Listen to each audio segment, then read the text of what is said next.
Spring Fling Day 3 with a pair of local teams trying to win state softball titles and one hoping to get to the championship game. Samantha Caseno was on site and has more from Murfreesboro.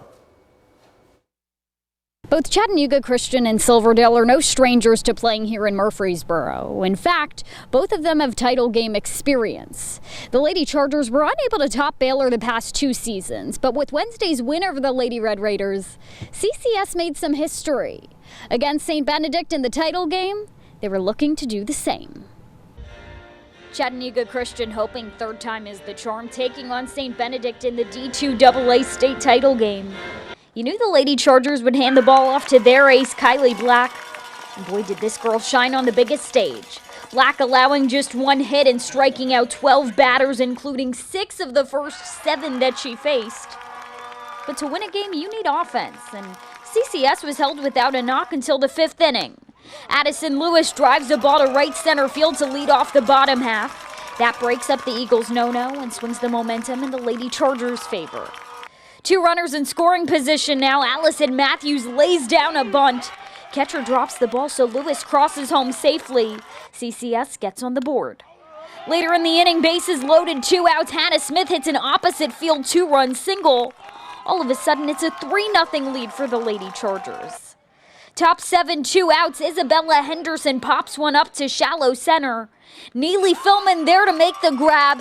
History for Chattanooga Christian. The Lady Chargers capture their first ever championship, taking down St Benedict's 3-0 in an emotional scene at Blue Raider softball fields. I tried to imagine last night what it would feel like. It's just, it's good. I'm so happy for those girls. Yeah, I don't even think it's sunk in yet, but there were definitely a lot of tears. I'm going to miss all of my seniors, every single one of them, but I'm happy that we did this for our program. I was trying to stay calm the whole time, but I'm not going to lie, I was a little shaky in that last inning.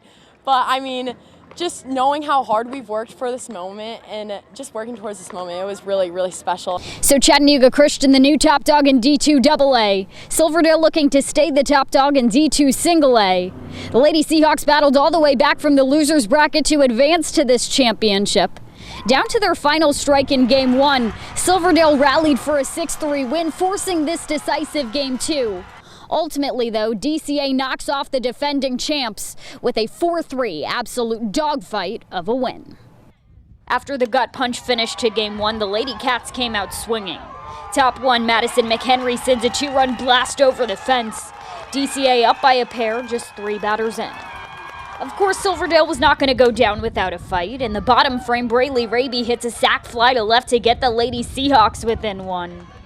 Lady Cats up 3-1 in the 4th when Beta Cox, Silverdale's star pitcher, helps herself out. A game-tying 2-run homer and the Lady Seahawks are right back in this game. Things stay knotted up at 3 until the top of the 7th. Runner on second, Bailey Shepard hits a pop fly that's a little too difficult to track. It falls into left field, allowing the go-ahead run to score.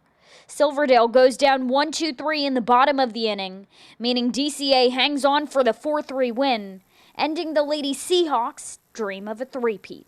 Getting to this game and giving ourselves a chance to win, I'm just so proud of them. I told them not to hang their head, even though it hurts that we weren't able to pull it out, but just the grit, the resilience of this team has just been amazing. And just to always, if we had an out left, I knew there was a chance that we could win, and I think that's what they came out of this with, too.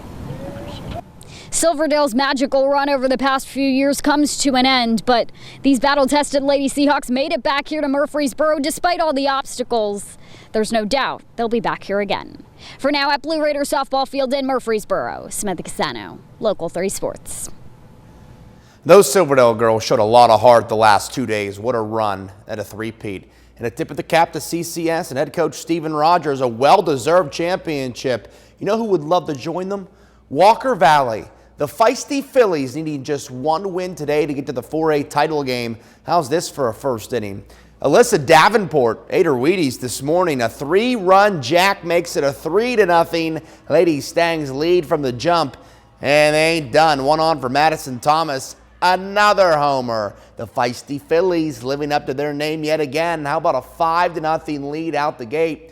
Paige would settle in with a homer of their own, but Davenport says, I'm not done. She ate those Wheaties with protein milk. Another Davenport dinger, and Walker Valley's all over the Lady Pats. Paige would try to come back, but the feisty Phillies are on a mission. Walker Valley will play for their first softball state championship in school history by outlasting Paige 10-8. For this. Well, I mean, it is another game, but it's a big game, and so they understand. They know what's at stake, and I think we just continue with our routine and just do what we do, and we're just excited to go out there and compete. It's a couple of girls being gals. You love to see it. The feisty Phillies will take on a very good Green Hill squad from Mount Juliet, Tennessee. First pitch is set for 1:30 Eastern. Our live coverage begins at noon tomorrow, though, as Samantha Casena will have a special guest during our noon show on Friday. And the first trip to the spring fling was short-lived for the Whitwell Tigers as they go down 5-2 to Bradford today.